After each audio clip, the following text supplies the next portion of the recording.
Good evening and welcome to DarkHour Paranormal, where anything and everything can go wrong at any moment. And we're just going to kind of fly through that. Sorry, my internet is going to be a little spotty at times if I'm unlucky. Last show I did was 3 hours long and I didn't have any problems. So sorry about that, guys. We're back on track though. Tonight I have a very special treat for you. I have Area 503 with us. So we're going to be talking about UFOs along with GutterGawker. And I like to see that most of you are already in the chat. Gufon radio stream, how you doing tonight, my friend? Martin R, good to see you, pal. Stu Gerson. Stu Gerson and I are forming a deeper relationship as time goes on. And I wouldn't know Stu if it weren't for Rick's Realm. Thanks to see you guys here. Shannon Sullivan, one of our biggest contributors. And of course, we got Maureen Green in the house. Hey, thanks for joining us tonight. And I'll do my best to shout out everybody's name as we're moving forward and the chat room fills up. But for the moment, I'd like to jump right into this and bring on both GutterGawker and Area 503, and let's get this party started, because you know what? That's what it's going to be tonight, a party. We're going to have fun, okay? We're going to have a great time. And any questions that you guys have in the chat, please feel free to jump in and give your 2 cents. We're going to put them all in a bag, and we'll do our best to answer every single one of them. So without further ado, I introduce to you Area 503. How we doing, my friend? And GutterGawker, how we doing tonight, boys? Hey, what up, fellas? What's up, chat room? Hey. What's up, everybody in chat? A lot of people here. Chuck Bam, what's up, buddy? Rodrigo Vieira. Sorry, I won't make this a habit, but I still see them coming in. So I think a lot of people are excited to see you in this format and have you on the show, Area 503. Thank you very much for joining us. It's an absolute honor and a pleasure to have you with us. Thank you. Hey, it's all my pleasure, man. I love coming on here and hanging out with you guys. Oh, cheers, man. So where would you like to start? I usually ask somebody about their background, a little bio information. Of course, you can find Area 503's bio in our description on the bottom, along with links to his work. But from your own mouth, where did you start? How did you get involved in ufology? Well, I've always been interested in, crazy and obscure topics, big fan of shows like Stargate, Star Trek, things like that make you wonder, like, are these things possible? Well, of course they are. But, as far as my YouTube channel went, I got bored when I used to work in a bar real similar to where Gutter works, and I was kind of a workaholic and things like that. And, I quit working there and I was like, God, I got all this time. And, I had some fun with video editing and I'd done some video game videos, like play alongs and things like that. And it was a lot of fun, but I didn't really want to do, I couldn't see myself talking about video games in 10 years. I was like, come on, I'm going to be, my 50s, man. I want to be talking about something a little bit more seriously, even though I'm always going to be a gamer, but yeah. So I was like, I could talk about this type of stuff. I find these things fascinating, whether it's rocket launches, space exploration, UFOs and aliens, or, just advancements in technology, things like that, just things that I find interesting or what I throw out on the channel. So you're going to get a little bit of everything. Now, did you have a premeditated idea moving into that creative zone, or was there an experience that sort of set you off and said, oh man, I need to know more about this? Or was there something that you saw or read about that really kind of lit that fire in you? Yeah, so I had exposure to different channels that just went out there and different groups, news groups, forums, things like that, and here in the recent past, I just started really understanding how you can go out and you can find just about anything on the internet, if you really know how to look. And I don't mean just typing something into Google and taking its word for it, but I mean really digging, like applying some old school techniques from back in the days where you had to go to certain sites and look at weird things, or try to, poke around at certain things in obscure ways, but you get some results. And, I found that I was getting a lot more information than people who were, making videos and stuff like that. And I was having fun with the video editing. So I was like, why don't I put this together? Because I'm researching all these subjects and I'm not doing anything with the knowledge. I'm just kind of, I'm going to bed with it and keeping it up in my noodle. Like at least if I document it, then people can go out and read the stuff. And that's why, like in my videos, I put links for all my research, because I want people to go out. I want them to go down the rabbit hole and read up on this stuff and make up their own mind, like look at the same information I saw and tell me if you see something different. You know, like the more people we get looking at something, the better our chances of figuring it out. So that's kind of where the YouTube thing comes in, because it's like we can get groups of people looking at UFOs, looking at different subjects, or researching things, and we will get to the bottom of them. You know, people are tenacious. You know how they are on these social media platforms. You know, like once they get a hold of something, they're like a dog with a bone. You know, I was talking to DarkHour Paranormal today, and we were talking about you 503, and I was saying how I enjoy your genuineness. You know, your approach to these UFOs, and how you really break them down, and you involve people, and you give people different options of what it could be. You know, I really like the way you do your videos. Yeah, I think that's what it's all about. You know, like we're all speculating about these things when we're looking at UFOs. There's no college degree in ufology. You know, like you're not going to get a journalism degree. I mean, you can go get a journalism degree, a law degree, you can get these other degrees, and you know, it would help to be a physicist or, you know, things like that. But there is no degree for it. There's no set science. So we're all just bringing speculation to the table, and in some cases, there's theory when we have evidence and facts and stuff. But you know, you got to be respectful of other people's opinions too. Like, you know, what might seem like cut and dry and so simple to you might seem like ridiculous to somebody else, you know? So at that point, you know, like I'm just trying to, you know, get everybody together. Let's talk about it. You know, like YouTube's a great forum for it because it's got like the comment section. If people thumbs up a comment, then it means like, yeah, I agree with that. You know, that might be a kite. That might be a UFO. It might be a, you know, a TR3B. But who knows? Well, I've always believed strength in numbers, and I've sort of noticed the same thing in our community, and you know, been happy to be a part of that after that realization that, you know, we're all just, again, I've said this in many ways too, but it's a great thing to come back to. We're all just people having this experience, trying to make sense of it in our own ways. And where you might have somebody on one end of the spectrum that's very intuitive, let's say even clairvoyant, who's convicted in what they're telling you, maybe they're prophetic at some points, where, you know, there's verification for their talent in the field, and then you have somebody on the very skeptical, not skeptical, but scientific side of things, where they're researching this using all sorts of, you know, knowledge of physics and sound and light and so forth. They're still striving towards the same end, and I think the more that we discuss things and get those opinions out there, and you like the kite or you don't like the kite, you know, in numbers, we're really finding a consensus, I think, amongst each other, and what might actually be real and what might be fake from what we're seeing. Of course, then we haven't even gotten into the personal experience end of it, you know? You know, people have right. that. Right.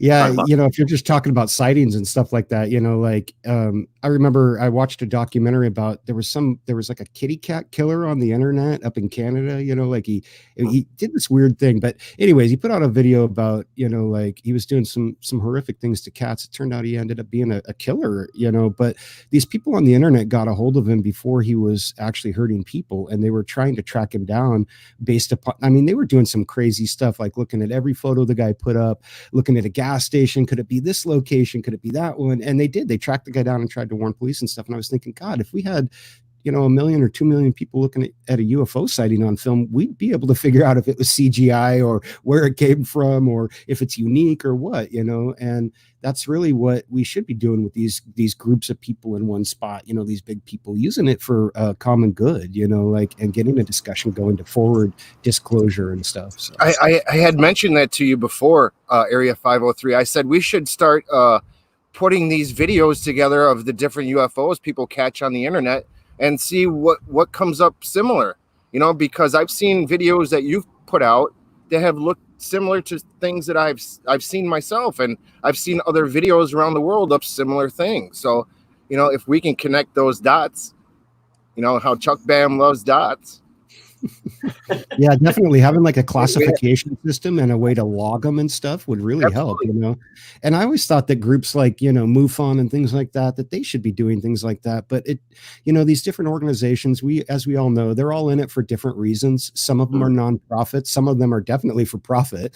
TTSA, you know, like who knows what they're doing, but You know, like they should be cataloging this stuff. And there's a couple of websites out there that do a pretty good job of cataloging some of them, but they're not all exclusive or inclusive, you know. And especially in today's day and age with the internet and stuff, I'm surprised. And maybe it's something that as a group, some of us can work on, is getting like a, you know, like an Android iPhone app where people can report things right with their phone. Just like fire up the app and snap a picture and it'll go right into a database, which goes to a website or something, you know, like those, we have the technology to do that stuff and it's only getting better. So we just got to get some people in place who have the motivation and the skill set to get that stuff done. You Hey, Dark Hour, I want to jump in here real quick since 503 is mentioning apps.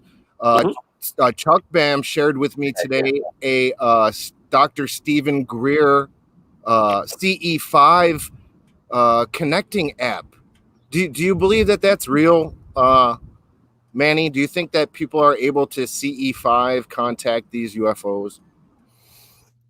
I don't know, man. I guess anything's possible. And you know, like if you get into the realm of speculation, we could go anywhere, you know. Can people contact them? I don't know. People have thought that, you know, UFOs have responded to them in the past, which might indicate some kind of linking, whether it's a, you know, a linking of consciousness or, you know, some other form of linking. Maybe they're linked into our digital devices. So when you pull your camera up, they're like, oh, someone's recording me. I don't even know. I mean, anything's possible. Can human beings connect with them on a psychic level? I would think that's possible. We have such a huge part of our brain that we don't use. And there's, you know, 7 billion people on the planet right now. We are all different and we're all going to have different degrees of that, you know, part of our brain unlocked. So I would be open to anything, you know. I know that the CIA way back when did viewing experiments to Mars and things like that, you know, drug assisted things like that. And I've always been open to that. And I want to see some hard data on it. I really want to talk to people and look at stuff like that, because I've seen some evidence that really suggests that, you know, like people can do that. So if we can, how are they doing it? Why can't we all do it? You know, I want to do that. I want to project my vision to Mars or something, see what's going on there, you know, like, and why stop there? You know, why not go all the way to Andromeda or something? You know, like, let's get out of here. Let's see how big this universe really is. When I talk to people who are very much into astral projection, you know, this is a question too, and they're able to do that. So I guess from what I understand, we all have the ability to astral project, but for most of us, it's a learned practice, and might take some time, but that is apparently some way to gain that sort of freedom. You know, I'm just thinking about that. So that would be interesting to, you know, have the freedom to go and see everything. And who knows, if you're able to astral project, maybe time isn't linear and you can actually see the history of a planet, you know, some years away in the past or the future, you know. Oh, for sure. You know, and as far as time being linear, I mean, we've already, you know, they've proven in science that space-time can be warped. You know, the LIGO Observatory measures distortions in space-time. And, you know, that's something I think about all the time. You know, the global positioning satellites that orbit the Earth have to be updated because 24 hours at their altitude is not 24 hours at ground level. And if you start looking at the gravitational survey, gosh, I forget exactly what the project was called, but NASA did a survey, and it shows that gravity is not the same all over the Earth. In fact, it's quite different in certain regions like Antarctica, the North Pole, different parts of the continent. And if time is based on gravity, well, you know, then I think anything's really, really possible. You know, I think you could go, you know, as far as time travel goes, I always, you know, my thought on that was that I think you can travel, you know, probably backwards through time. You can't send a physical body, right? Because they say you could send energy through time, but you couldn't send matter.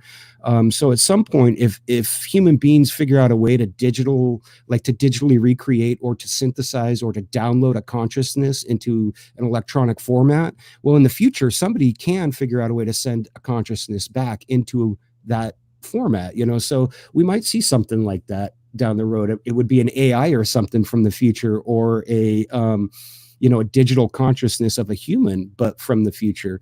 Can we go back in time? I believe it too. You know, I think it's totally possible. You know, if time's relative, and it is, then why couldn't you? You know, why couldn't you spin it back around? Oh, absolutely. And depending on who you ask, we've already done every one of those things or are doing it now, you know. And each of them have their own reasons for believing that and explanations. You mentioned a few moments ago about people who believe they can channel some of these extraterrestrials. A big name that comes to mind is a gentleman by the name of Bashar. Are you familiar with him? Not really. I've heard the name, but I haven't really studied what he's talked about, so I can't really comment on it. I'd have to look it up and do some research into him. Cool. That's fine. That being said, there's a whole host of different people who claim to be able to channel extraterrestrials. And I always wondered, how do you know it's an extraterrestrial and not something from the spirit world? Is there an overlapping of interdimensional existence between the two phenomenon? What is your opinion when it comes to extraterrestrials as interdimensional beings? There's been lots of talk of seeing them physically, and even going through dream perhaps, but I'm not sure what that would indicate. What do you think? Well, I think if you look at life on our planet, there is so many different types of form of life in the physical realm that we have here, from bacteria all the way on up to us, and if that's just what we can see now, like you look at the light spectrum, the human eye can only see a very small portion of it, but there's so much more to it that exists. Well, I don't think it's too hard to wrap your head around the idea that maybe out in the universe there's a lot more life that we that exists that we can't see either. Doesn't mean it's not there. We just can't see it. Could it be interdimensional? Could it be from another time frame? Why not? At that point, anything's possible. I really like the idea of different dimensions, different universes. I think that all things exist and nothing exists kind of all at the same time, if that makes sense. Yeah. But here we are, just kind of riding on this rock through the universe. Let's try to have a little fun with it. It's fun. It's fun. Manny, earlier you mentioned that the magnetic poles and all these things, they're shifting. I work around aircraft, and so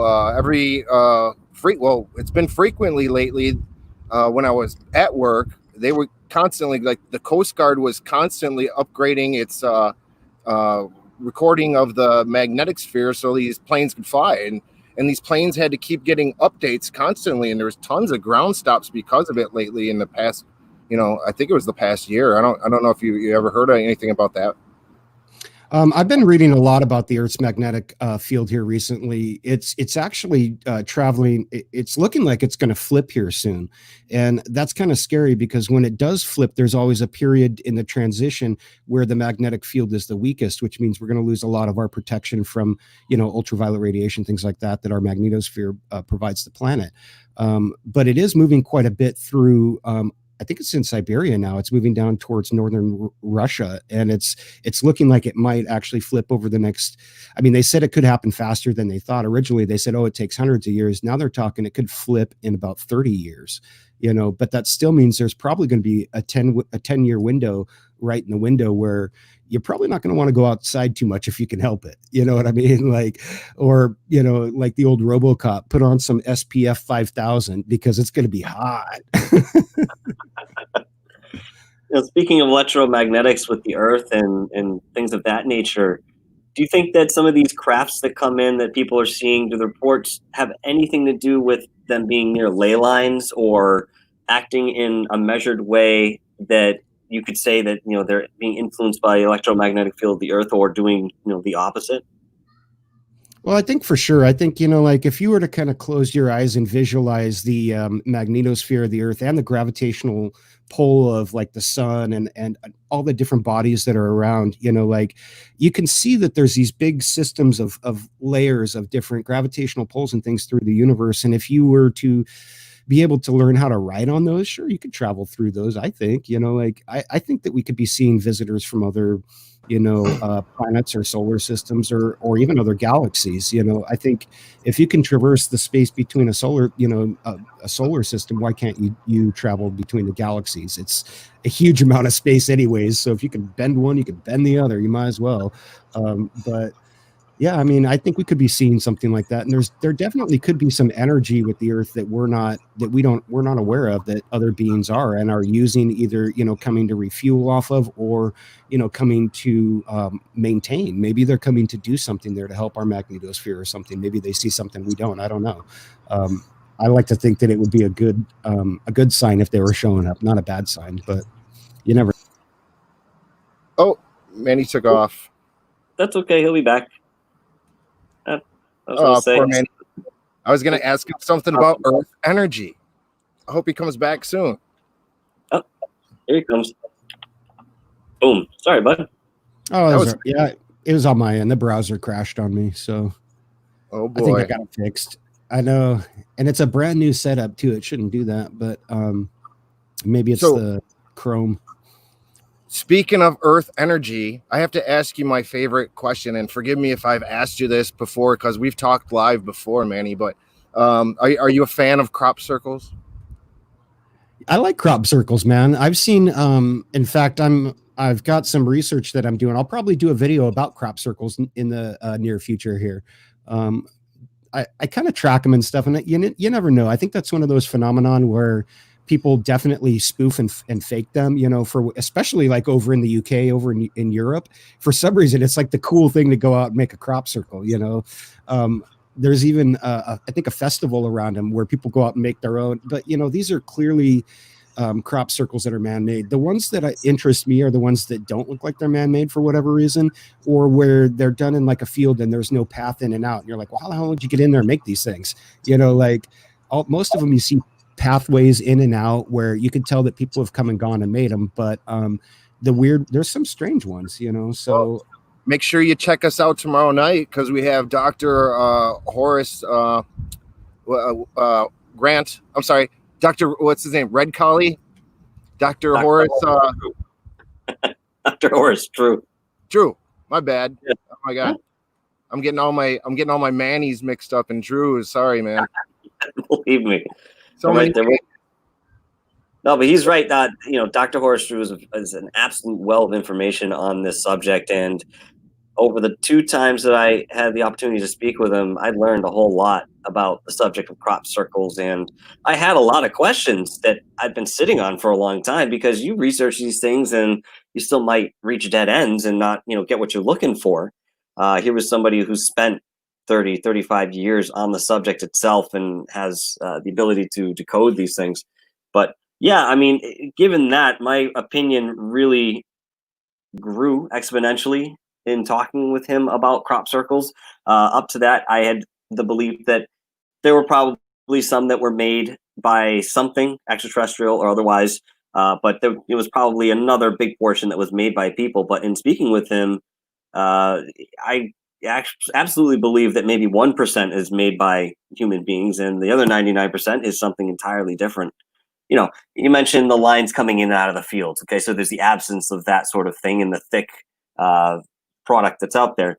You have these crop circles being created in 3, 4, 6 hours that stretch 1 to 3 football fields, and nobody sees it happen. Nobody hears it happen. There have been instances where people were in the field or at the edge of the field or on the property, still awake outside while it was happening, and didn't even notice. So, it's a very fascinating subject, one that definitely deserves a lot of attention, I think. Getting back to ETs and UFOs and stuff here in this respect, when you're looking at videos, 503, when you pop on a video, what's the first thing you're looking for when you go to analyze this video? Is there anything you have a go-to? Do you understand what I'm asking? That's a great question. That's a great question. I think I look at a lot of UFO videos, man. And, as time goes on, my identification skills get a lot better. And so the most that I look at, I'm like satellite, flare, airplane, I look at a lot of those. And, as far as a go-to goes, I don't really, there's not anything that I'm looking for. I just kind of, each sighting I try to take individual and I look at it for what it is. I take everything in, whether it's the audio commentary, if they have one, whether it's background sounds, whether they're filming inside or outside. I'm looking at everything. the first is obviously like CGI and things like that. That's what you're going to look at, you know, to make sure that things aren't obviously fake. And if they are, then it's easy to tell, you know.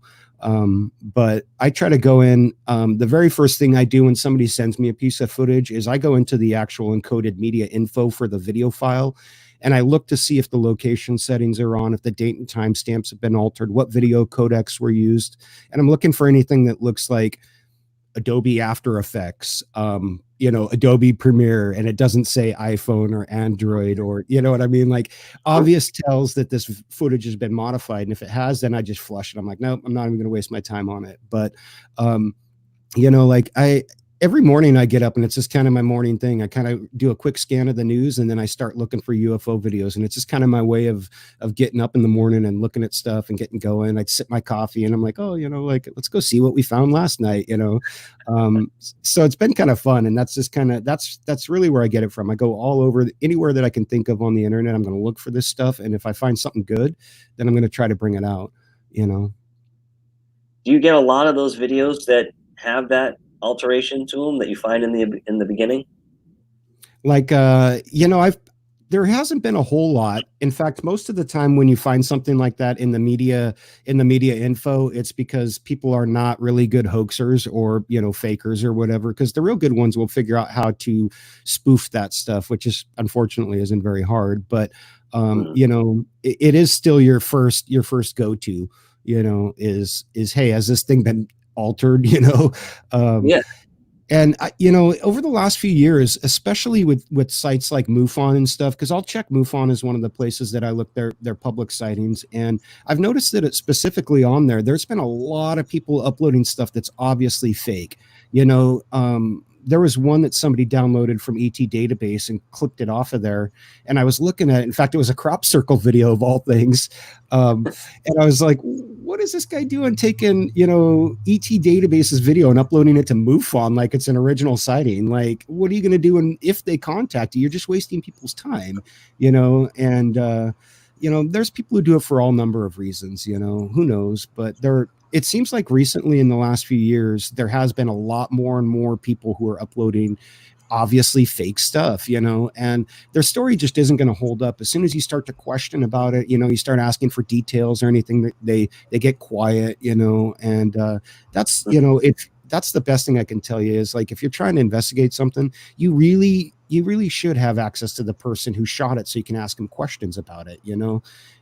There's only so much you could tell from a short clip on the internet. So you know, that's what we have access to. It's what we have to work with. But in the cases where I can contact someone and have feedback from them, I'm going to really try to do it and put that into the video, you know, get them more information, or I'll go out to Flight Radar, I'll go out and look on Google Maps and get my own information, anything I can get my hands on, you know, to help verify. Manny, there's no software that helps you identify hoaxed videos? Like I said, I have a media info viewer, which will show me the encoded file information. It's like looking at the whatever the XF data on a photo to see the same thing. It tells you if they have their location settings on, it'll tell you the exact GPS coordinates, where the photograph was taken, when it was taken. But you know, there's nothing out there now that just automatically detects it. Then there's no. You think future AI will come out and they'll just be able to detect everything that's fake? Or you think that's maybe impossible? I mean, maybe, but how do you know? I mean, like it takes people with years of experience. You know, I'm just starting to really get some good chops at it. You know, there's, you know, I see that Rich is in the chat there. He's been doing it for years. It takes people like that who have an eye to look at stuff and just say, nope, that's bunk. I know what this is. I've seen it a bunch of times. Can you train an AI to do that? Why not? If we can train them to go fly to Mars, you know, and colonize the place for us, we could probably train them to, you know, detect fake videos. But, you know, especially in this day and age where like deep fakes and things like that are getting so good, it's just going to get harder and harder and harder to tell every single day, you know. And we just hope that people are, you know, you got to use your common sense. If it's a weird, you know, YouTube channel that has 58 sightings in a month, well, that's probably garbage. How many people are likely to see a UFO once in their lifetime, let alone, you know, 50 times in 2 months? You know, right. Like, I mean, you're seeing something, but it's probably not a UFO. But, you know, I don't know, like, The fake ones they're getting easier to detect, and especially because I use a program like After Effects to animate for my channel. I've gotten experience with it, and I know what to look for. And I'm like, oh, I get what this guy did there. Like I could do that. I could put a little UFO floating around behind me. If I wanted to spend the time on it, it might even look good, But if I'm going to waste my time doing that, I'm going to go work for Marvel Studios or something. I'm not going to make a bunk UFO video. I'm going to go make the next Avengers movie. That's a good point. Do you think we have more video evidence or photographic evidence, or do you think there's a balance between the two, what we get to look at here? I think it's kind of time framed, like the 80s and the 90s, everybody was doing, they were doing photography. There was little development stands in every single mall, in the little parking lot, and the little booths, and everybody had cameras. So we saw a lot more photographs back then. Not everybody had a camcorder. They were expensive, and they were clunky and they sucked, but now everybody's got a cell phone. So why aren't we getting 60 frames a second, 4K ultra video? That's what we should be getting. Everyone can do it. And as time progresses, we will be getting more video footage of that. Like I'm surprised, like the high definition Earth viewer that was on the ISS for a long time. That was the first space-based, real-time, full-time camera on Earth. And I'm thinking, why don't we have 100 of these freaking satellites up there? Why don't we have 1,000 of them? Why aren't they everywhere? Let's see if something's coming. If a rock's coming, I want to know it. If a big pyramid's coming at us with, raw inside it, I want to know, like whatever's going on here, we should know. It's always better to know. I don't want to live in the dark, but we're going to get more and more video footage as time goes on, because these cameras are everywhere. Everybody's putting HD cameras inside their homes. They're putting them outside their homes. Everybody's got a cell phone now. So when something comes up, they're just like, wow, what is that? And, that kind of goes to what people were saying earlier. If we get a real good, credible sighting, we should get it from multiple sources that are not connected. You know what I mean? Especially over these big urban centers. There should be a mass sighting, a mass live stream sighting, of course. And that will really put it over the edge for a lot of people if they see that. Right. So that'll be your first clue that something's legit. If it comes in from multiple people, you're like, hey, I need to look at this. Could people organize a hoax like that? Sure. People can organize whatever, but it's incredibly difficult, and you have to be really motivated. And why, but yeah. Expect more good videos of UFOs soon. You have, sightings that have happened like that. For example, the Phoenix Lights, where, people en masse did see them. Obviously, it would be a better situation if there were many more people who were seeing the same thing. But I think there have been in the past certain situations that, multiple people have seen the same thing, or not to get too deep into it, but seen the same event and saw something different altogether. It's fascinating to think about, but this slips right into the back of most people's consciousness after it happens. Whether it gets resolved or it doesn't, people just kind of catalog it away for a campfire story when they're much older and don't think much of it. It's a frightening prospect to a lot of people, disclosure, the fact that there might be advanced aliens or alien races out there that could, if they wanted to harm us, could, and we couldn't do anything about it. It's scary for people. There's some cognitive dissonance there where people just disconnect from that possibility because it's so earth-shattering to their view of reality, and I get that. There's some scary ideas out there, and at some point you just got to kind of throw your hands up and say, to heck with it. I'm not in control of any of this. Like, it doesn't matter. I can get upset about it or not. What's it help? So make me a sandwich. Let's have a beer. Michael, you had talked about the Phoenix Lights just now. Area 503 recently did a video about that subject, and others, a triangle video. We could probably share it. I linked it at the bottom if you want to share it real quick. Do you want to go into that part right now? Absolutely. All right, let's check it out. This is a great video. This is a great video. I liked it. I like the triangle ones. That's awesome. Whoops, sorry. It's me. I got to hit play. My bad.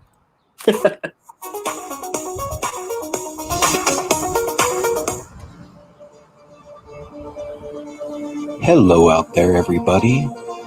Manny here at Area 503. And I hope you all have been well since our last video. Hey guys, today I want to talk to you about triangle UFO. Oh. We lose audio? Or is that just me? We lost audio, or is it on? Can't hear it. Okay. No, I think Another audio. There we go. First appeared on the pages of Sorry, the book, that was me. and yet another plucky couple was smashing bugs on the planet Clandathu.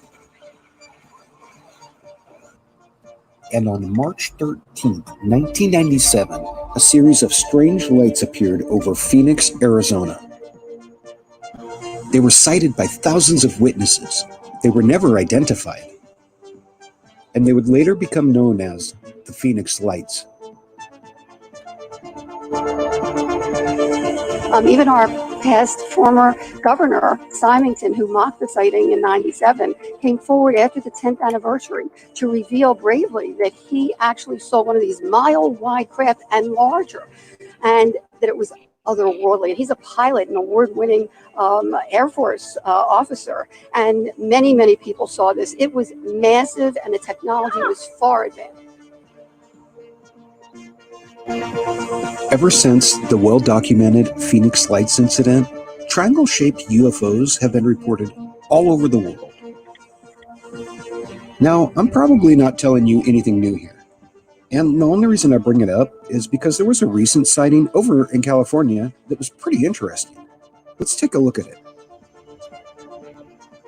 June 15th, 8:22 p.m., and this UFO is first spotted hovering high in the clouds. Where is it?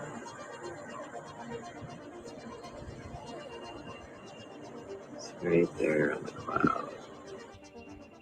I honestly didn't think much of No, Manny, who sent this video to you? Oh, where did he go? I think it's Hold on up. Manny, the where sighting you at at, buddy? first, but it gets more interesting as it. I'm losing audio. Oh, sorry. It appears to be just hovering in place, and it's got a kind of triangular shape, and it appears to be reflecting sunlight. So weird. Yeah, it's pretty weird, and it's going to get a lot weirder because this UFO hung around for another 10 minutes or so. Here's video from 8:32 p.m. Alright.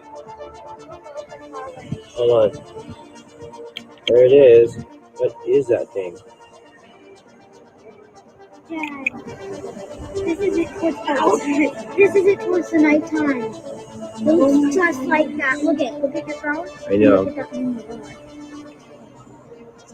It's in the So you know it's real when you got little kids in the background talking about it. They're like, "Oh my God, what the hell?" Oh, it definitely strengthens. I remember Richie Gufon played that one video where the little kid, I think they were in Australia or England. She's like, "I believe in aliens more than God, mommy." I remember that too. That's cool. So, Manny, who sent you the video? Can you hear me? Yep, sorry about that. I had my mic muted. This is actually the Black Triangle is a MUFON case that I got off of their public files. It's Okay. yeah, and it's referenced in the description. There's a link to the site with the case number if anyone wants to go look up the original footage for it. So it hangs there for quite a while then, right? Yeah, it was over an hour, I think, maybe an hour 20 minutes if it's the same UFO, which I believe it is. It looks like it is. So You think it could just be a star? Could it just be a star? You see I that think so. reflection from the sun. Yeah, it looks like the sun is reflecting off it. Yeah, but you know, it does kind of look like it's either triangle or kind of wedge shaped, at least from the bottom. Yeah. But you know, a lot of things look like that from the You bottom. said it. That thing It is does creepy. get into it. That's for sure. It does be, Why would this start to thing, look like a whatever triangle. it is, just what is it doing? And what kind of craft is able to just hover there like that anyways? I don't know. I'm kind of at a loss here. Let's keep looking at it. This thing is hanging around for a long time. It's here 10 minutes later, so it's been around for a good 20 minutes so far. Oh, I got the goosebumps. What does the chat room think it is? It just keeps hovering like that. And it got further away from us.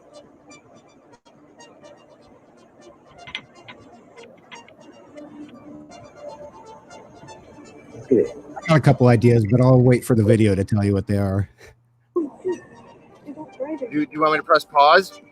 We're still not getting any. I'll press pause for a second. Do you Oh want to no, share? I was gonna say I got a couple of ideas what it is, but I go over them in the video in the last part, so you could just let it run. Clear enough shots of this UFO to identify it, but you can see the general triangle shape. We're still no closer to identifying what this UFO is, but at least the witness can show us that it's staying around for quite some time. It's been here for 20 minutes already, and the witness also said that whatever this thing is, they felt like it just didn't belong there, hovering over their city like that.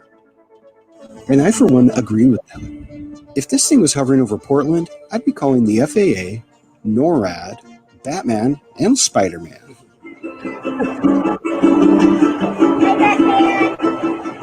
That's cool. Is that you, Manny, out there in the Batman suit? Is that you? You know, I only do that on the weekends for fun. You know, it's kind of my pro bono gig, but no, it's not me.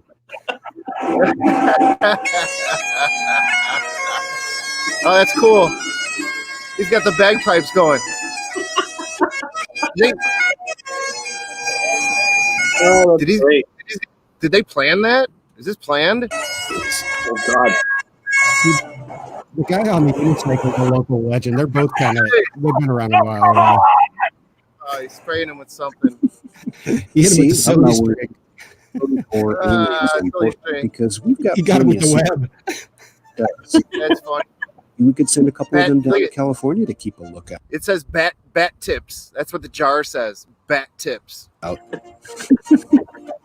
Anyhow, that strange UFO wasn't done with whatever it was doing. Because here we are, over a half an hour later at 9:11 p.m., and the little bugger is back.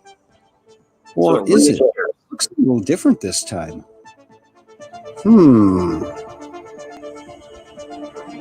Okay, I'm recording this.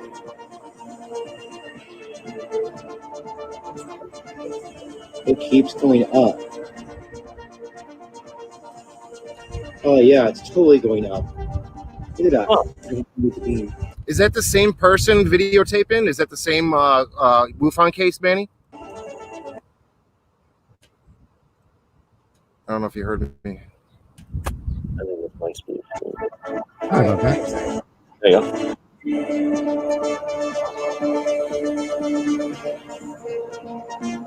Yeah, this is all the same case, though. It's all the same family that filmed all of this. Okay. The witness says that the UFO is moving upwards. And at this point, the UFO doesn't look like a triangle at all. But it does look like a military flare. The only thing is, military flares should descend, and they shouldn't move upwards at all. Unless there's some kind of parachute flare maybe that got caught in the wind. But that's not likely. I really don't think this is a flare, because if it was, where's the aircraft that dropped it?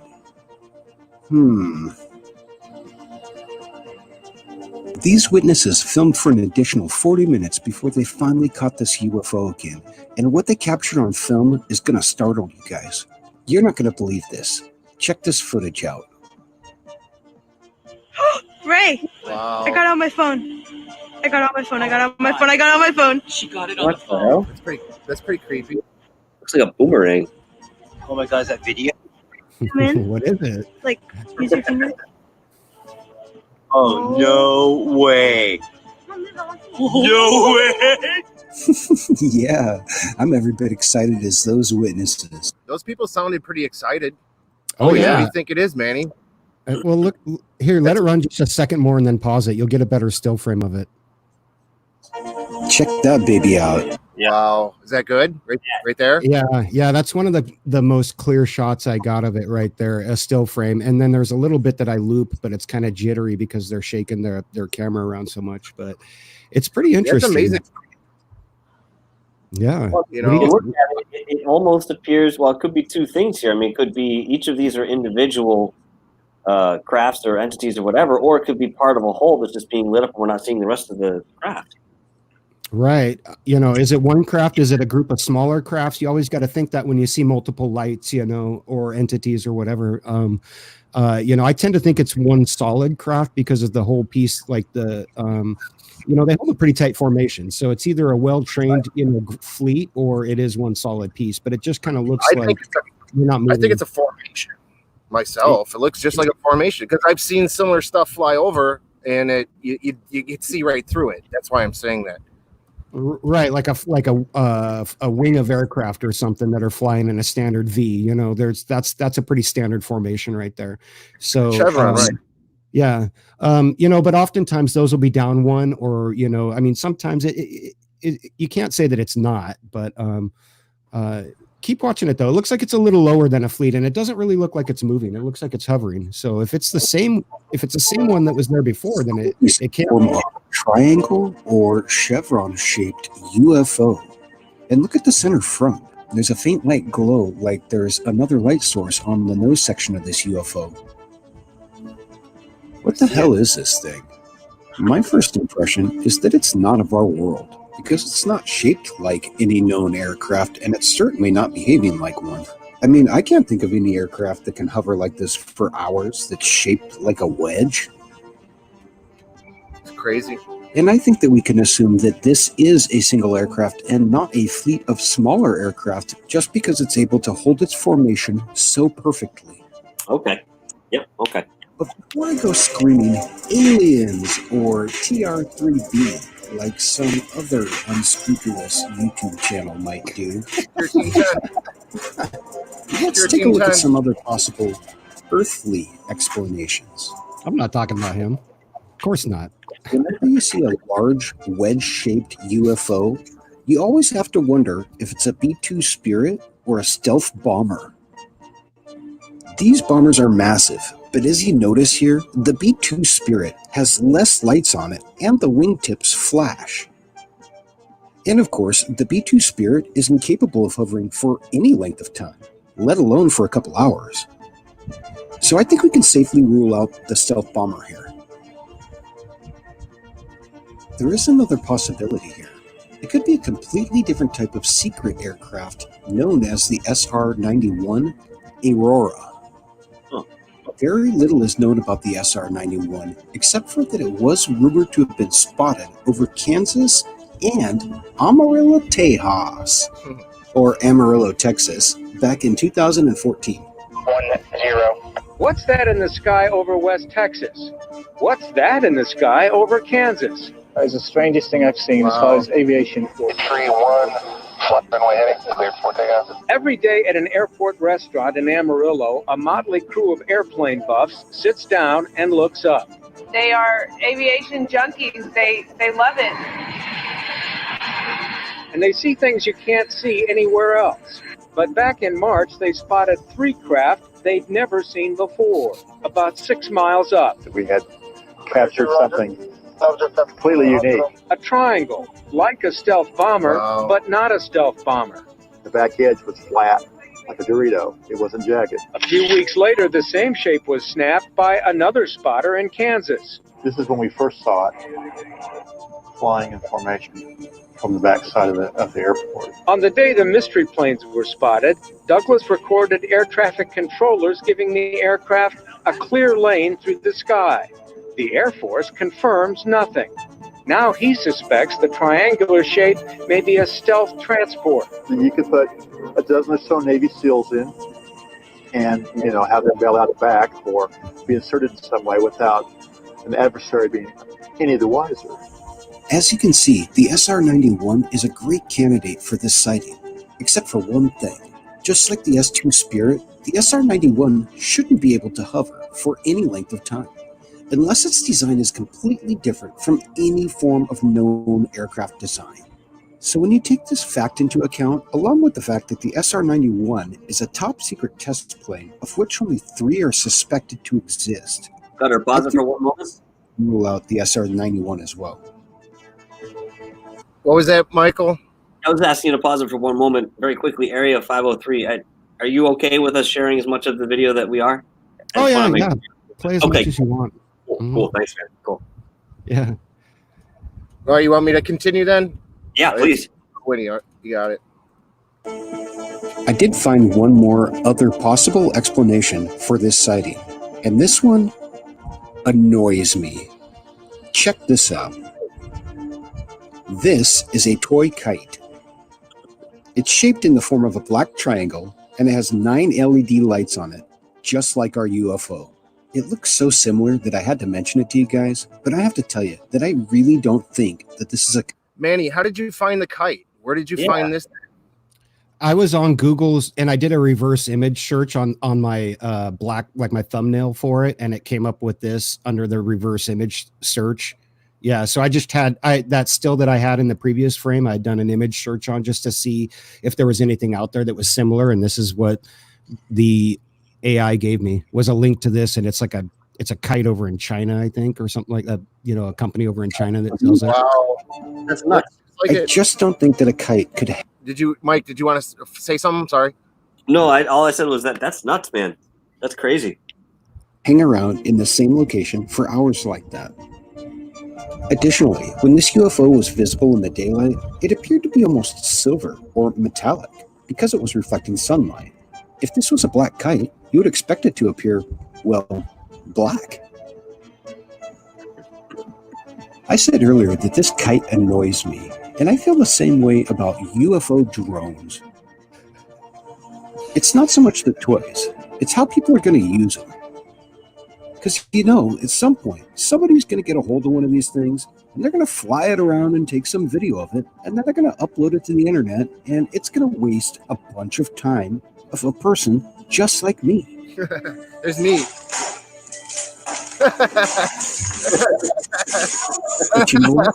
Today isn't that day, and I'm not that guy. Because there's no way that this is a toy kite. That's funny. Gotta bring a little humor to this stuff. There, man.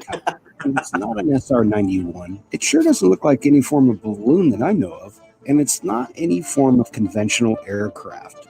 Well, what does that leave us with? In my opinion, we only have two viable options left at this point. It's either a top secret craft of some kind, or it's an alien UFO. Well, I don't think it's a top secret craft, because why would it show all its lights, you know, if it was top secret craft? You know what I'm saying, Manny? Yeah, those might not be visible light. Those could be infrared lights down there. You're not really sure, you know, like how infrared shows up on a digital, you know, DLSR or whatever, SLR. So that's kind of what I thought too, was why would you broadcast that you're out there? We didn't see any lights on it during the daytime, you know, so I'm not sure if that was just, if it didn't show up, or if it, you know, if those are actual lights. I mean, you got to admit though, it does look like the damn kite, doesn't it? With the 9 lights. What's weird is it's like curved. There's a little curve to it, you know. It's not perfect like you know, a stealth bomber would be, the lights on it. Right. And then there's that kind of lesser glow in the middle on the center of the nose too. Like, and I've seen a lesser glow like that, kind of square glow on an airplane that flies over here, and it's the United Marshals who are flying over, and they're hitting infrared, they're filming everything or whatever. You know, I've seen that kind of square glow before, and I think that's what that might be, but maybe not. I mean, if it is an airplane, that could be, you know, infrared sensors on the bottom or something. Could be jet wash. I mean, it could be some sort of thruster or something. I don't know. Sure, but the fact that it was, it appeared to be standing still and just hovering. You know, there are a couple of different things about this case that come to mind right off the bat, and they're all very superficial observations. But, you know, the fact that it appeared, you know, maybe at least twice, maybe multiple times in the same spot. You had different members of the family who had taped it, and from the reactions, it sounds like they'd at least talked about it before, you know, having these experiences. And then you have a completely different shape that shows up at night. Well, later on, at least, because at first it was that ball. I mean, you can't really tell. It's hard to make a comparison between the daytime shot and the nighttime shot when they're both balls, but now you have this completely other shape that shows up. I wonder if it's the same craft. You know? Yeah, you got to ask that, because it does look dissimilar, especially the one that was like the orange ball. That one, you're just like, where did that come from? I've seen that all the time, and like I said, it really looked like a flare. And I thought, maybe it was a craft that dropped a flare out there, and you just didn't see the aircraft for whatever reason. But as far, like during the nighttime, it still has the pyramid or the wedge shape, and during the daytime, it kind of did too. So I'm thinking that might have been the same craft. And it should be interesting to note that there's a not far from this sighting, I looked in to see if there was any military fields, and there is an old abandoned airfield. It was decommissioned in 1999, which was El Toro Field, which is still used. They do like hot air balloon things like that. So this could be a kite. That could be somebody out there at night just flying a kite over the and it happens to be one of these kites. Is that a probability? The odds of two coincidences like that, it's not very likely, but it is a possibility, and it does, if I had to, guess, maybe that's what it is as far as earthly explanations. If I want to say it's a top secret craft, well, again, why stop there? Why isn't it an alien craft or a interdimensional being or, something like that? There's just as much evidence of any one of those, but yeah, with that airfield being by there, I thought maybe it might be the kite. That's why I had to put it in. I'm like, I have to do due diligence here. I'm not going to put this out and be like, it's a TR-3B. It was hovering over this family and chased them through the state of California for weeks. They were terrified and they feel the need to talk about it because it needs to be talked about. Hype it up. Yeah. Yeah, that's not me, man. I think it's interesting because of its own merits. I don't have to put a bunch of lipstick and gloss on it. Great find. That was all from MUFON, huh? Yep. And there's a couple other sites where people upload stuff too. And I do like MUFON because it's unfortunately it's a big name. And so people are going to upload their stuff there, and it's a good pool to get just a vast amount of stuff. But you got to be really careful because, like I said, there's people who will upload stuff that is, and I'm not, some of them are fakers, but some of them just don't know, they're taking a picture of a reflection of their own infrared light thing. And they're like, oh, it's a UFO, No, it isn't. Yeah. Like I get it looks funky, but once you know what it is, you're just like, oh, I know what that is, So there's a lot of stuff on there, and I got to tell you, maybe 1 in 100 that I find on there is something that I look at that I spend more than 10 minutes or 5 minutes really looking at it, like really digging into. Because it takes time to process these things, to get good zooms on them, and to try to analyze them and things like that. It's just, it takes time, and not every time is it going to be that hot piece of footage or whatever. But other times I put them in and I'm like, well, I spent a bunch of time researching this, and this is what I found. That one was a flare, that one was an airplane, this one was a Google balloon, and that one was a guy who was standing inside his window. But you gotta, I spend my time on it. I got to use that stuff, and I think when I started doing that and showing people stuff, I think it helps because then people know what they're looking at too, right? Like if you see something when you're out looking at footage, you're like, oh, dude, that looks just like that one piece, like that's a laser pointer, or like Rich says, it's an iridium satellite, like. No, that was an awesome video, man. Thank you for sharing that with us. Very well done too, production wise and everything.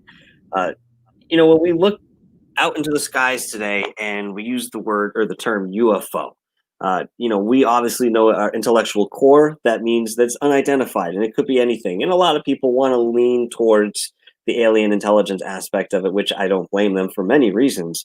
That being said, this obviously is a phenomenon that people have been witnessing for years.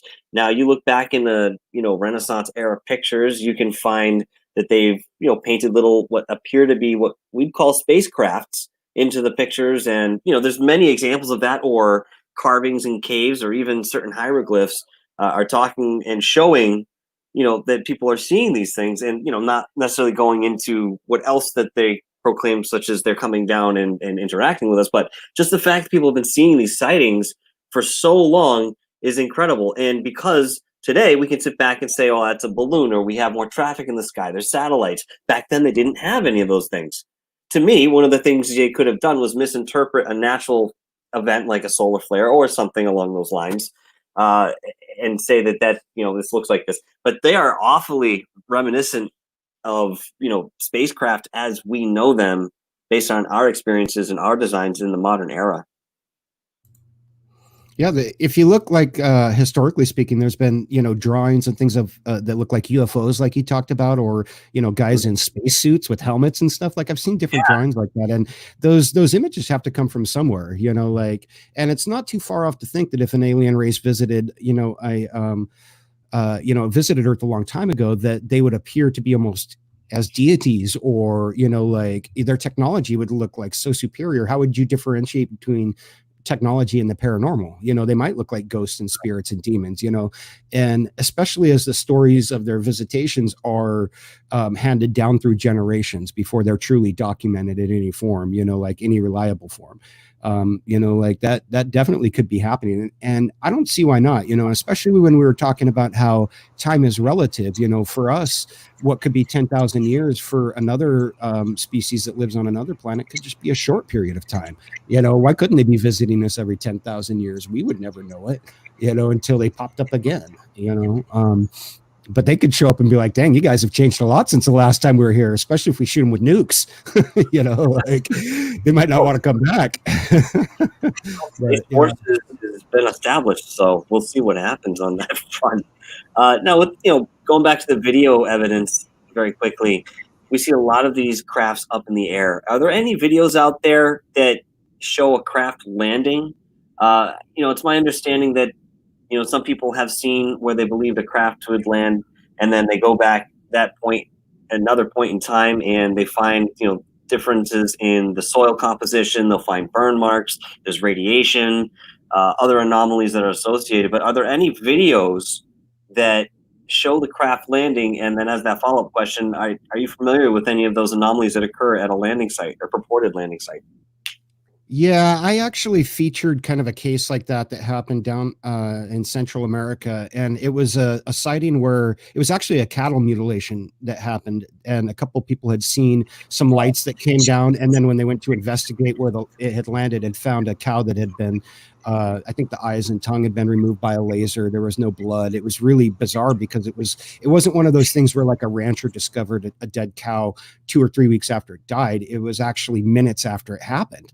And they're like, you know, if their story's accurate, which again, how do you know if somebody's, you know, making up something or not? But I think they didn't have video footage, but I think they snapped they did have photographic evidence of the cow at least. So you know, the whole thing could have been staged and made up. I don't know why anyone would do that, but you know, it is possible. But that, you know, like there's something like that, you know, and then you start, you know, you talk about places like Skinwalker and stuff, and there's all kinds of places where, you know, visitations could lead to some potentially nasty things, you know.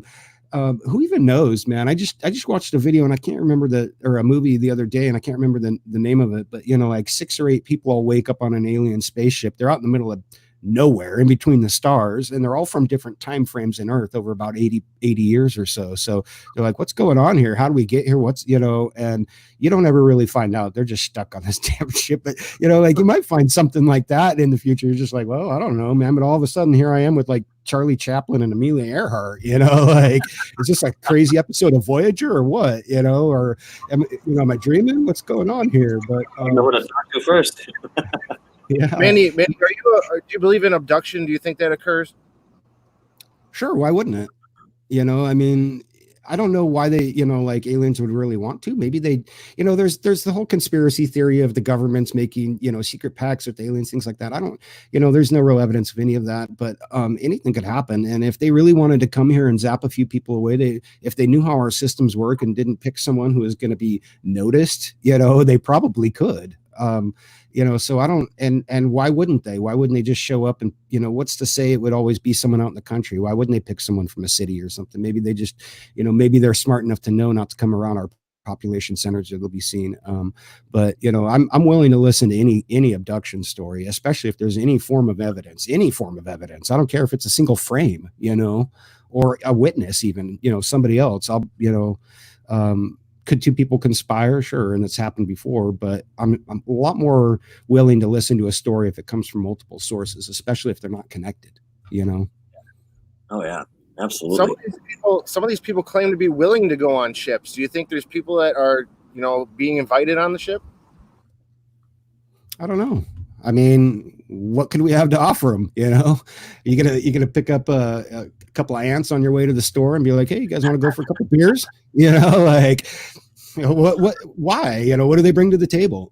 You know, if it's some kind of advanced race, you know, they might do it, especially, you know, like that. The only reason I could think that something like that might happen and not, you know, like they might be inviting us is if they were involved with our evolution for a long time. a long time, and I've always thought that like there's something that sets human beings apart from all different life on this planet, and I'm not sure if I don't necessarily think it was something natural. It might have been, maybe some alien DNA that was spliced in with ours, 200 million years ago or something. Who even knows, but something sets us apart. And if there's that kinship, then maybe they are looking at rebuilding themselves through us, and they are trying to take people who have proven themselves or something. But wouldn't that be a big con? Like, at least let us know what the rules of the damn game are, like leave us out. So we're just going to work and paying taxes and speculating online instead of riding on the damn ship. Let us know what the deal is. I want to take a ride. Don't you? I mean, yeah, absolutely. I wouldn't say no. So yeah, as long as there's no probing involved, I'm down. Yeah, exactly. We right on back, right? Yeah, let's take a zip around the galaxy. I was going to ask the question at some point about that. What you thought the origin of our race might actually be, because there's been a lot of things popping up lately, even in the way of evidence supporting the theory that we might have actually come from extraterrestrial consummation. Is that the word I'm looking for? Anyway, so that being said, there's a remarkable difference between our species and other species on the planet. And I've also heard that, some of these species believe that the Earth is actually their home. They were here before we were. We were created as a slave race with the Nephilim in mind. And I think between 6 or 8 other species, at least as Drunvalo Melchizedek had pointed out at one point. I'm not sure if you've given me the full scope of your opinion on that. If you have, you can just say we can move forward. But if you have more to add to that in terms of what you think about it, I'd love to hear it. Well, I don't really know, like I've done some research, a lot of research into the evolution of humanity, like the scientific basis of it. And, there's still a missing link in our evolution that they don't know about, and they kind of know about when and where, but, like there was a bunch of different, Homo sapiens, gosh, I forget the names now. There was a couple other species that migrated out of Africa originally. And, like a lot of us carry some of their DNA, but we also have this unknown DNA. And, when you talk about like the Nephilim and the fallen angels and stuff, there's so much lore out there that has been kind of, there's different stories that are all, you almost feel like they're based upon the same subject, whatever they are, whether it's fallen angels or, other alien races or whatever. And I'm thinking to myself, if something happened here 2,000 years ago or even longer, then, it could have been told down in stories and kind of changed how human beings would put their own spin on it or whatever. And that might lead to some confusion. But again, if you're talking about an alien race that visited us so long ago, you talked about us being a slave race and things like that. It's always a possibility that something like that happened, that somebody came here, an alien species came here and found a pool of DNA to mess with, or found something that would work for them to, work with or whatever. But why would they then abandon us if that's the case? And if they were, why wouldn't they just wipe us out if they could? Why leave us here to our own devices as the clever beasts that we are? We're going to be traveling the stars soon. That might not be so good for them unless they wanted us to. Maybe they're coming back. Maybe they want us to or maybe they never left. Maybe they've been here the whole dang time, and that's something to really look at. I mean, our recorded history isn't that long, in the history of the planet, just the planet, not even the history of the solar system and the universe, but just in the history of our planet. Our recorded history isn't that long. And if something like that happened, bring them back. Come on, let's figure it out. I'm all about the truth, man. As bad as it is, if we're a slave race, then let's get it on and let's fight, because we got the weapons, and it'll be just like in Stargate. We'll rebel. But if it's not, then let's just get along. I don't want to fight with anybody. I really hope that if and when the aliens do show up here, that we can get along with them, that we can, because it's going to be on our benefit to do so. If we try to express our views on the rest of the universe, it might not be so good for us. But if we go into it with an open mind of like, hey, you guys have been here a long time and we're the new guys, then maybe we'll be okay. I guess we'll see. I wonder if, there's certain points in my life where I come into contact with somebody who, for example, had a very intense vibration, whether it was positive or negative, and you internally can feel that. And in the experience that you come against somebody who's benevolent and carries a very light, positive energy, you might be sort of feeling more comfortable around them because they exude this sort of vibration. I wonder if some of the higher vibrational ETs, when they decide to make contact with us, obviously here in theory, would carry something like that would sort of pacify us energetically, to know, which ones are the best to approach in a sense, or if the ones that are in front of us are safe to approach. Would they use something esoteric like the manipulation of energy to let us know, They might, or it might be something as simple as an eyes, a nose, and a mouth. There's a part of the human brain that's designed to see these features in objects, and it happens. You see these, it's why we see faces and things. It's part of our brain. And maybe that was programmed into us to identify them when we see them, or to at least feel like we're, like there's a common bond there. It's like, oh, hey, this might be strange, but it's not necessarily bad. Right. Maybe not. Maybe it's a survival mechanism. So we do see each other. So we're like, hey, get away from that guy. He's going to try to eat you. Like, Yes, I don't know. I know exactly what you're talking about. Actually, there's a name for it. I can't remember what it is, but yeah, that's absolutely a factor in all of this. It must be. The first time that I had actually seen a UFO was at a party on the north side of Chicago. I was with a group of people. To make a long story short, when I saw it in the sky, I thought this was the day they were going to come land. This is how sure I was seeing them. There's a bunch of people around me. I'm like, holy crap, these guys are going to come land. And so my impression was to just say as much positive things as I could to them, to say, hey, come on down. We need your help. There's lots of famine and war down here. And, you guys are welcome here. And I guess I chased them off by saying that because they didn't land that night. But I approached them. When I first saw them, I approached them. I wasn't scared. I went straight to it. You know what I'm saying? So maybe I'm a weirdo. Maybe I'm different. But, I didn't run away from it. Was that a conscious choice, though? Was it like something that you thought, hey, I see this and I'm going to do that? Or was it like a instinctual feeling that you had to just kind of go, like, I don't know. Well, it's like it was a reverse fight or flight. I was kind of like, I can't fight this. And so it's kind of like, hey, man, if you're going to zap me here and now, I guess this is it. But they didn't have that in mind for me, I guess. But lots of people were bewildered by what we saw. It was pretty amazing. Yeah, and I said that in my video about taking better UFO footage. I said, like, if you sense anything or if you feel something, speak it into the camera so you can document it. And I'm glad that you said that because people with different sightings, people always feel something. Like whether it's fear, whether it's awe, whether it's elation. There's always some kind of emotional response. Most people aren't just like, oh, look, a UFO. Okay, well, let's have a snack, there's always something. Like most people, it's like, oh my God, or what the heck, like even people who aren't religious scream, oh my God, what's that about? Like it's funny. But people, like you said, there's always some kind of emotional connection when people see something like that. You're not necessarily going to look up and see an airplane and be like, oh, I have an emotional connection to that. You don't.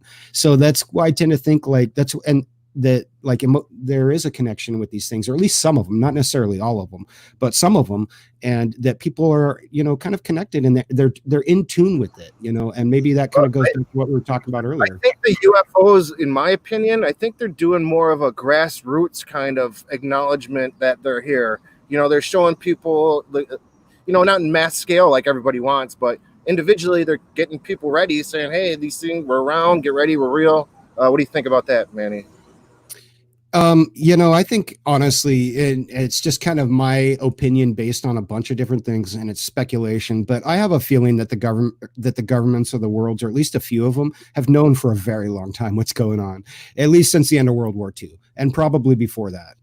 But that they have known, and that there's been some sort of a plan to disclose that it's been, some sort of a long plan, maybe 100-year plan. That sounds like the kind of thing that somebody in the 1940s would be like, oh, we need 100 years to figure this out. And that they would think that's a good idea. But now that we're coming to the realization, it's like, yeah, we're nowhere closer than we were back then. People still don't believe.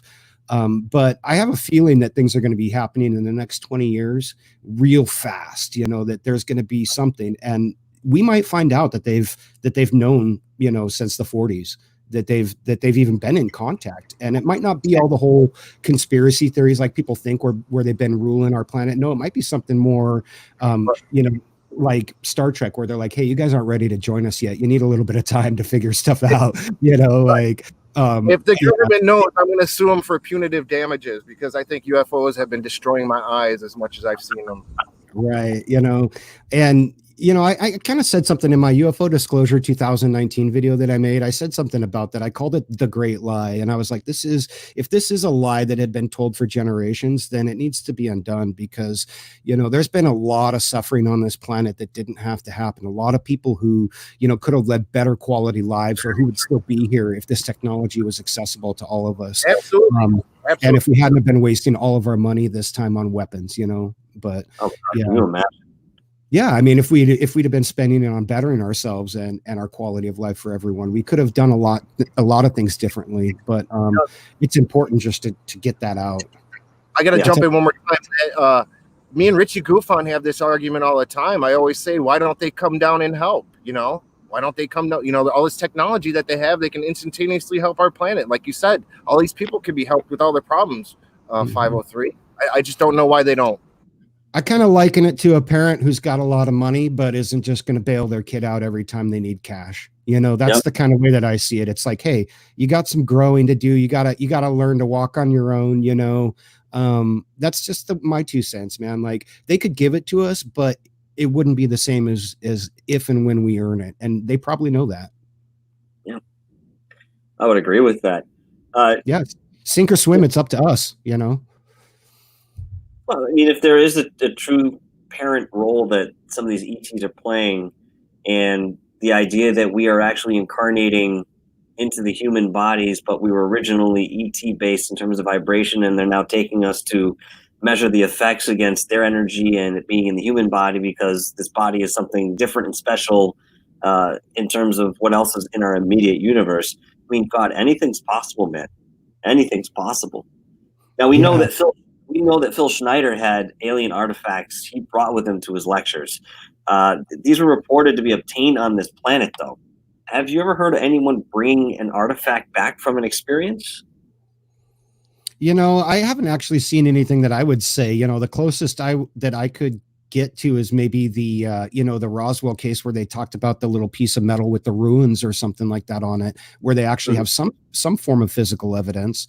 Other people have suggested that it was a ship that crashed over Tunguska or exploded in Siberia in 1908, and that fragments of an alien metal were found there. But I haven't seen the study that actually shows the metallic fragments, so I'm not gonna, I can't base anything on that, but I would die to see something. Why isn't there? Why isn't there bodies when people say, oh, they killed an alien? Oh, like, come on, there's got to be something. And if they're coming here, then, at some point there might be. Has it been just covered up? Is it the stuff like Bob Lazar talks about where, there are 5 ships, but they're all in hangars under a canvas, like nobody's going to ever see those until they're ready, and,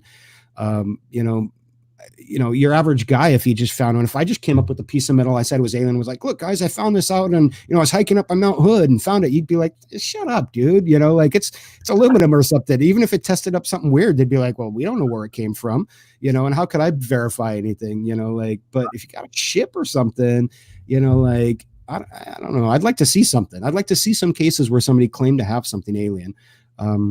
There was one report I read about it. Was actually it was a plane that crashed up here outside of Longview, Washington, back in the 40s, and I talked about it. There was a couple of Air Force investigators that were on there doing a UFO investigation up here in the Northwest, and their plane went down. But it had some fragments from another sighting that happened over Washington, where a man claimed that this UFO flew over him in his boat, and it dropped like kind of a metallic slag down on him, and it actually hit it.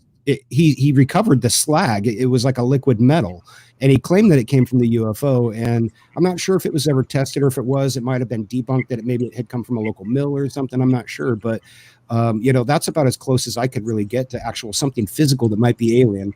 Other than maybe Bob Lazar and his element what is it? Not 151. That's Bacardi. But yeah, I want to see something, man. Show me anything, man. Show me an alien handkerchief that's, that they blew a snot bubble into or something. Anything. I don't care. But we have tons of photos. I mean, that's what else can we get, Yeah, absolutely. That's that's great. That's good. I mean, you bring up good points here. A lot of seeing is believing for a lot of people, but I think it would just be cool to see it and handle it if we were able to without peril. But people want to see to believe, and I don't blame anybody for feeling that way. And obviously, it's still a curiosity. So what about something like Stonehenge, where people have said, well, we've done some studies, we've done some research, and this was definitely an ET landing pad of sort. What are your opinions on that in sites that are similar? It's always possible that we know that, like, the Earth's magnetosphere and different, if there's other energies in this Earth that we're not aware of, I'm assuming that they kind of move around too, kind of like the magnetosphere. So maybe at some point in the location where Stonehenge is, there was an energy that they were channeling somehow.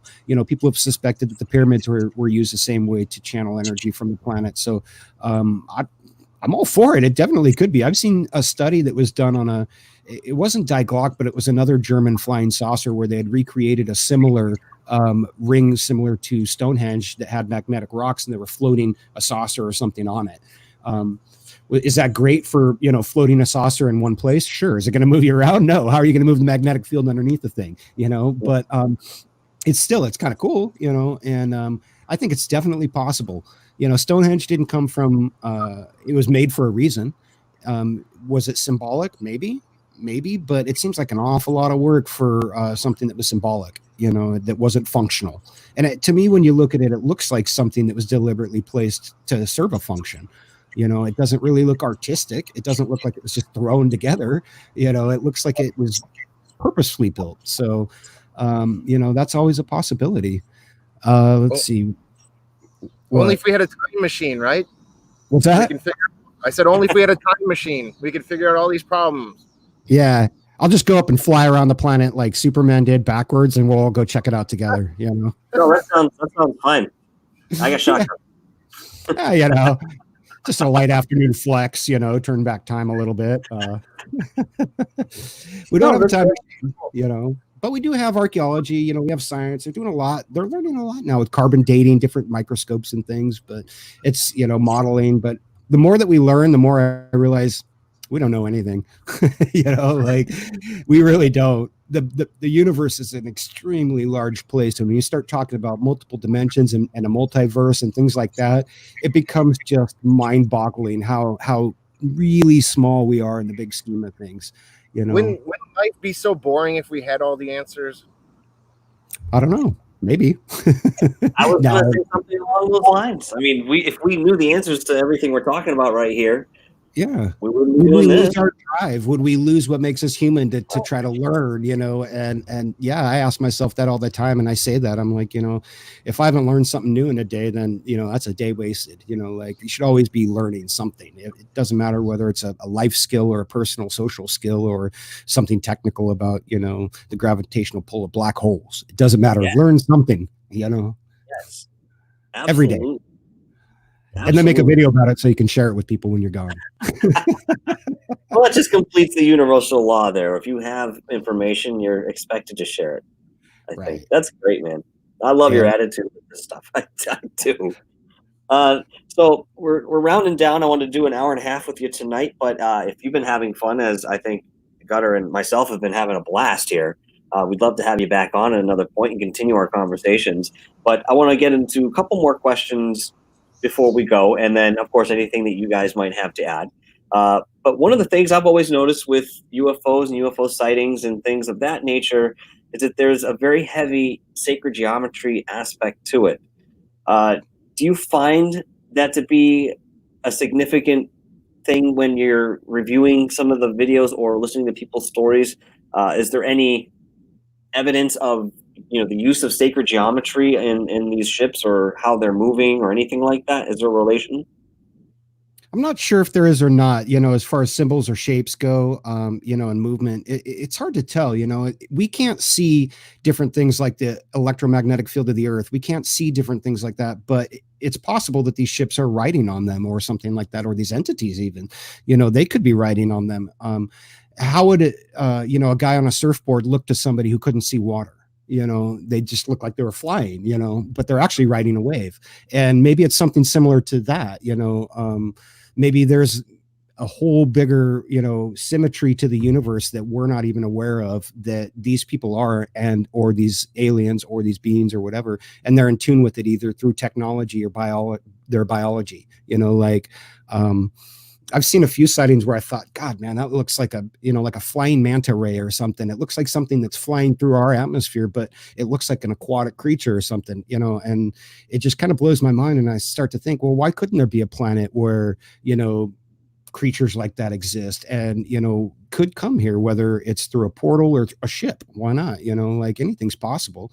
We're, just because it doesn't look like us doesn't mean it doesn't exist. There's lots of life that doesn't look like us on this planet. Imagine what we see when we get to Enceladus and get underneath the ice, or we get over to different planets and different solar systems. Like, who even knows what's possible? It could, we could see energy beings, we could see feline beings, like in the old Kilrathi from the Wing Commander, the big cat people, like we could see anything. And I think it's cool. It's like, as long as they don't want to eat us, we can get along, but, yeah, no, of course.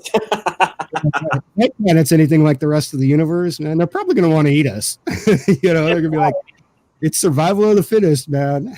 But back to the video that 503 did today with the triangle shape that we see. A lot of the crafts that I witnessed when they fly over, they do have that geometric shape to them. And I've told this to Red Collie when he was on the show. A lot of the crop circles that appear, they have similar shapes of UFOs that I've seen. So there is something to it, in my opinion, about the sacred geometry. I don't know what it is. I guess that, it must be just beautiful to them. I don't know, but who knows how these crafts fly, like 503 was saying. It might be symbolic. The wedge shape is actually an aerodynamic design that kind of, if you think of like a pointed wedge, that's what you need, is a solid blended body design in order to go at the hypersonic speeds that these aircraft are going through the wind. Otherwise, you get too much drag on the body of the airplane and it creates friction. The thing blows up or it falls apart. So if you look at the perfect design to fly through our atmosphere, it is kind of like a pyramid. It looks like from the bottom, but it's pretty much that SR-91 that was in the video that I just did. That's almost the perfectly symmetrical shape. Is it safe to assume that other planets have similar, if they've got a similar atmosphere to us, we can think that aerodynamics will be the same there, but we won't know until we get there. But if it is the same, then it would make sense that crafts coming from another planet would look like our craft, because it's the most efficient way to get through the atmosphere. You hear what I'm saying? Like, so you might see that. You might see common pyramids, orbs, anything like that. Again, this pyramid or, tetrahedral shape just keeps coming up all over the place. There must be some more significance that we just don't know about that, even to our own math today. Other than, some of the crafts that have been mentioned in this broadcast between you guys, I can't really think of too many other crafts that hold a triangular shape that we know of, but yet they're there. Yeah. And they're not. And like I said, that shape is for traveling at hypersonic speeds. I mean, thousands of miles an hour. And why would you build a craft like that if you're just going to hover it? That doesn't make a lot of sense. Like, you look at the drones, the quadricopter drones or the six-copter drones, these things are rounded because they're designed to hover. They're not designed to fly through the air at, 2,000 miles an hour or faster. That's a different shape. It's a completely different craft. These things look like they're designed to go that fast, but they're not. That's what makes me scratch my head. I'm like, or is it possible that it can do both? You know what I mean? And I'm like, whoa. Hey, is this that TTSA vehicle that Tom DeLonge's going to make? Did he finally engineer the fabric of space-time? Damn it. And I just sold all my stock.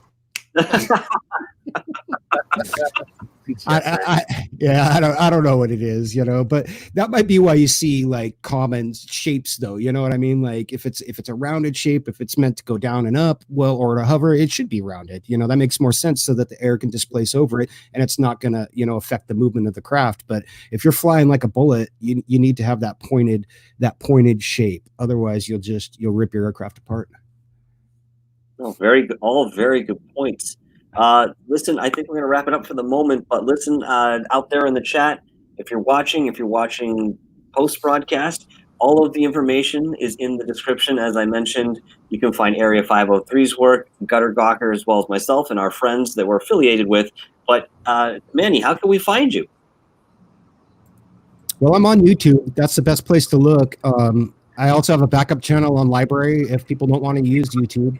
But I don't really do anything there. I just kind of mirror out all my stuff up on there.